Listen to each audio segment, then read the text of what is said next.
વાહન ચોરીના ગુનાઓમાં ચોરી કરેલી ઓટો રિક્ષા સાથે એક ઈસમની વડોદરા શહેર ક્રાઇમ બ્રાન્ચે ધરપકડ કરી।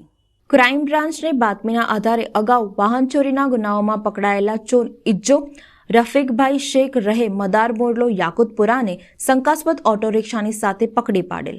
સદર પાસે ઓટો રિક્ષાના પેપર્સ ન હોય તેમજ સદર ઈસમને ઓટો રિક્ષાની માલિકી અંગેની કોઈ સ્પષ્ટ માહિતી નહીં આપતા સદર ઈસમની પૂછપરછ કરતા આ ઓટો રિક્ષાની રાવપુરા પ્રોફાઇલ શાહ દરગાહ પાસેથી ચોરી કરેલાનું જણાવ્યું હતું। આ ઓટો રિક્ષાને કબજે કરી ઓટો રિક્ષાની ખાતરી કરતા રાવપુરા પોલીસ મથકે ઓટો રિક્ષાની ચોરીનો ગુનો જણાતા આગળની વધુ તપાસ રાવપુરા પોલીસને સોંપી છે।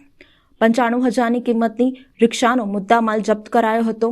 આરોપી ગુનાહિત ભૂતકાળ ધરાવે છે। લૂંટ વાહન ચોરીના ગુનાઓ સહિતના પણ ગુનાઓમાં પકડાયેલ છે।